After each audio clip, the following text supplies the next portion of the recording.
dalam hal ini saya Dengerin nih, tegaskan guys. bahwa di hadapan bapak-bapak dan ibu-ibu sekalian dan seluruh jajaran, Mending bahwa jadi petani saya menolak daripada polisi jadi di bawah kementerian. di bawah kementerian. Dan kalaupun saya yang menjadi menteri kepolisian, saya lebih baik menjadi petani saya. Oh iya, ini menyala nih Pak Kapolri ini, benar. Agar tetap bisa melaksanakan tugas pokok sesuai dengan amanat dari Undang-Undang Dasar dan amanat Undang-Undang. Mohon maaf Bapak-bapak dan Ibu-ibu sekalian, kami tentunya institusi Polri menolak kalau sampai ada usulan Polri berada di bawah kementerian khusus. Lagian memang nggak efektif kalau misalnya ada lagi kementerian kepolisian. Misalnya, jadi negara itu harus mengeluarkan anggaran berapa lagi untuk menggaji seorang menteri, itu menteri kepolisian. Dan otomatis kementerian polisian harus punya staf, harus punya wakil menteri, harus punya kepala bagian, wah, bahkan harus punya kantor lagi. Sempat lagi ada kementerian kepolisian, udah luar biasa lah. Sedangkan sekarang ini kementerian di era Pak Prabowo itu udah banyak nambah. Dan otomatis anggaran untuk ke situ juga pasti nambah dong. Jadi kalau misalnya ada lagi kementerian kepolisian, wah udah luar biasa lah. Nggak ada urgensinya. Kalau memang mau mengawasi pekerjaan dan kinerja kepolisian, kan udah ada Kompolnas. Ya Kompolnas aja diperkuat supaya bisa mengawasi dengan serius itu kepolisian.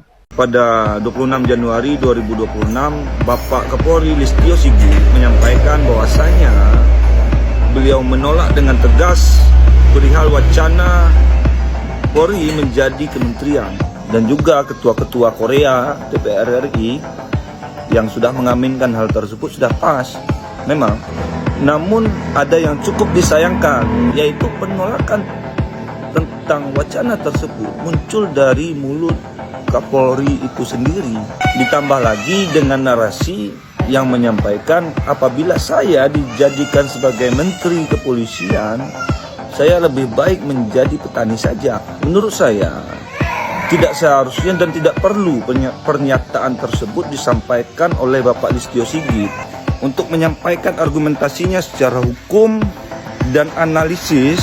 Tidak apa-apa, tidak masalah, tapi bukan dalam bentuk pernyataan yang seperti itu.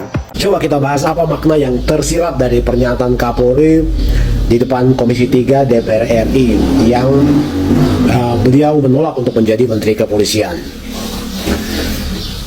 Pernyataan Kapolri ini kelihatannya sederhana gitu, tapi sebenarnya itu menyentuh kepada desain besar negara hukum Indonesia.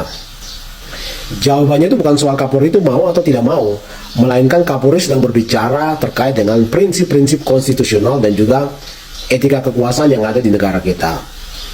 Karena beliau menyampaikan bahwa Indonesia itu tidak mengandung namanya Menteri Kepolisian. Jadi dalam sistem Indonesia, Kapolri itu bukan menteri. Ya, Polri juga bukan kementerian. Kapolri itu adalah pimpinan lembaga negara non-kementerian. Memang benar, dia diangkat dan diberhentikan oleh Presiden, tapi atas persetujuan dari DPR RI. Secara eksekutif, memang dia bertanggung jawab langsung kepada Presiden. Tapi Kapolri itu memiliki semacam satu kekuasaan yang disebut dengan kekuasaan penegakan hukum. Jadi kalau Kapolrinya itu jadi menteri, maka bisa saja Polri itu berubah menjadi semacam alat politik eksekutif, bukan lagi sebagai aparat negara penegak hukum seperti konstitusi kita. Nah, penegakan hukum itu harus bisa dipisahkan dari politik. Kita tahu menteri itu kan jabatan politik, yaitu adalah bagian dari kabinet yang bisa diganti kapan saja. Mereka itu menjalankan visi politik daripada presiden. Sedangkan Kapolri posisinya itu harus netral.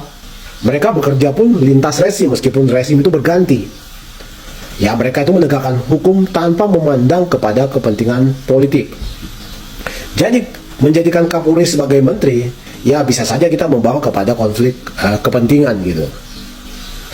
Jadi, kenapa Kapolri menolak?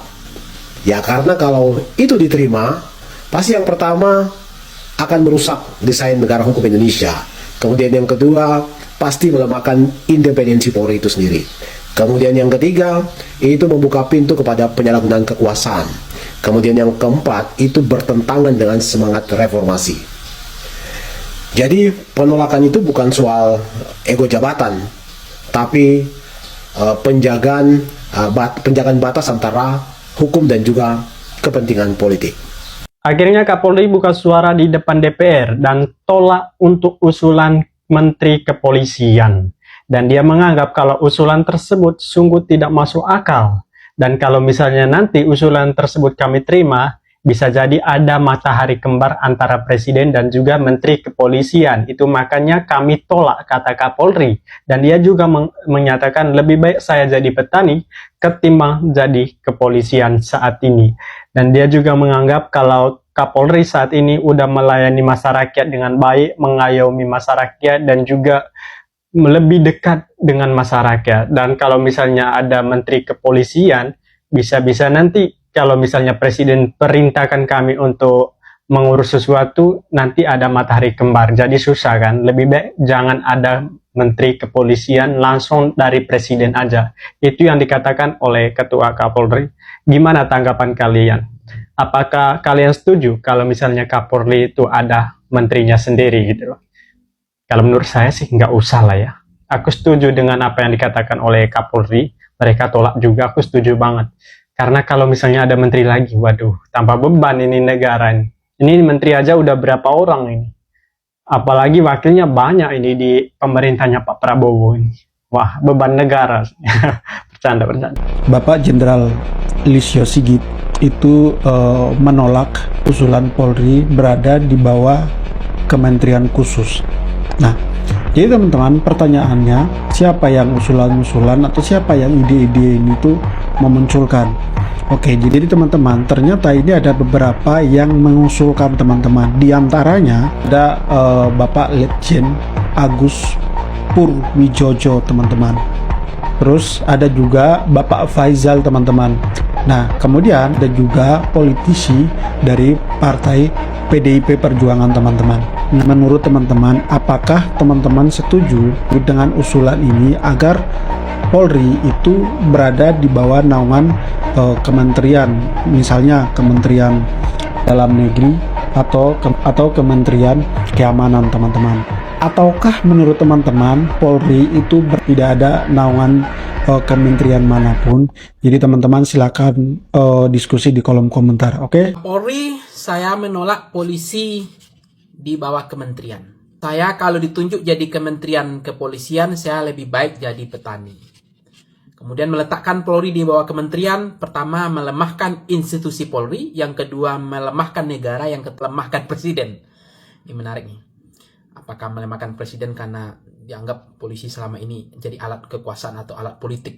Yang tiga, kalau ada pilihan, satu polisi di bawah presiden, yang kedua polisi di bawah presiden namun ada kementerian polisi, yang ketiga saya lebih memilih Kapolri aja yang dicopot gitu.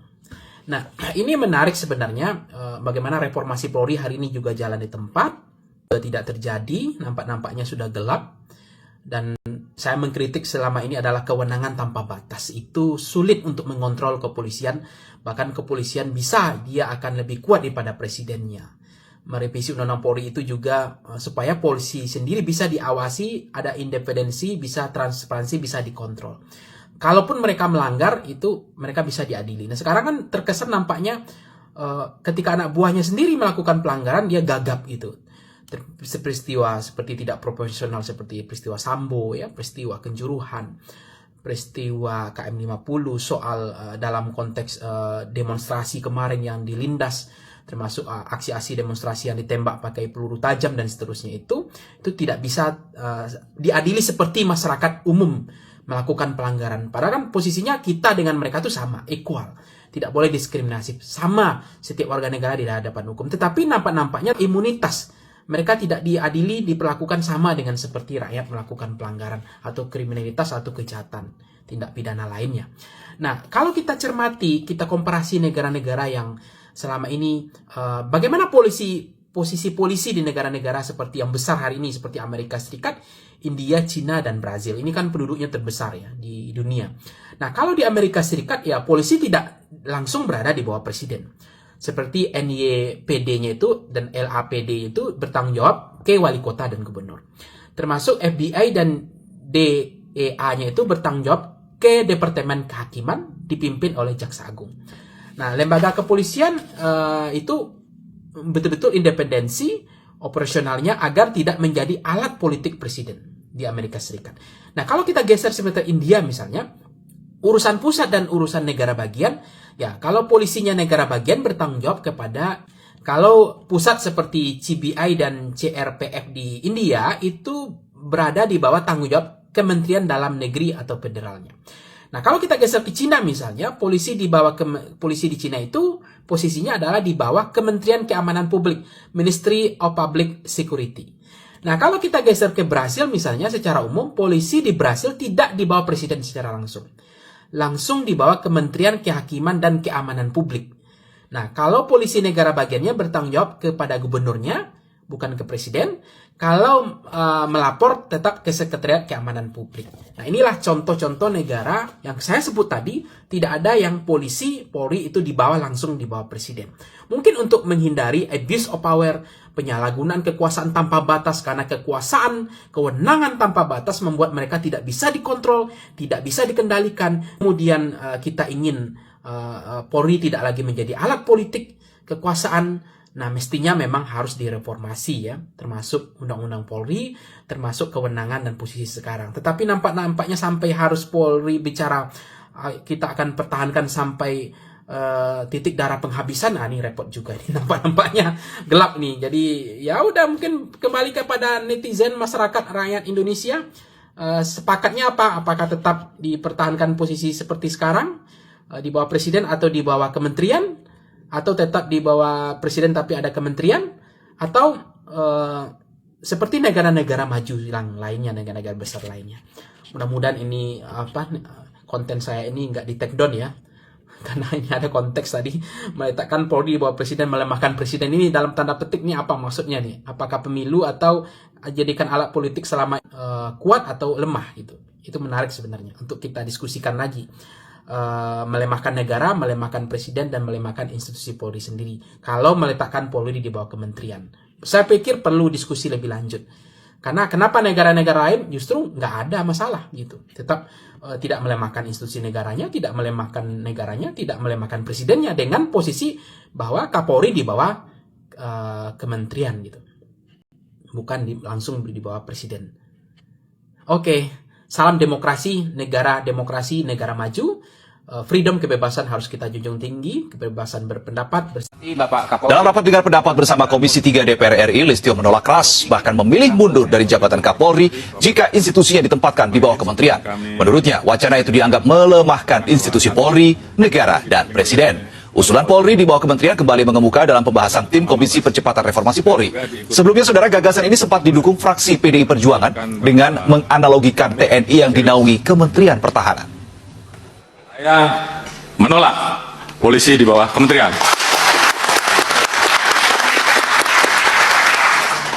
Dan kalaupun saya yang menjadi menteri kepolisian, saya lebih baik menjadi petani saya.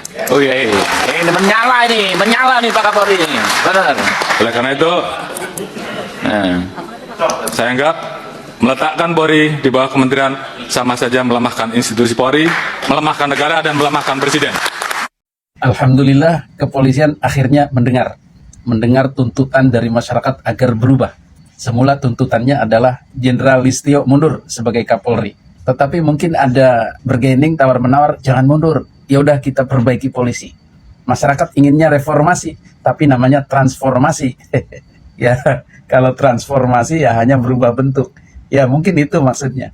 Berubah bentuk ke arah yang lebih baik. Ini yang diinginkan masyarakat. Yang lebih jempol lagi adalah ditariknya Bapak Profesor Mahfud MD untuk menjadi Komite Reformasi Kepolisian bersama dengan para ex-Kapolri lainnya yang ditunjuk, dibentuk oleh Presiden Prabowo. Dan kita tahu betul bahwa Profesor Mahfud ini berintegritas dan telaten atau punya determinasi untuk suatu perubahan.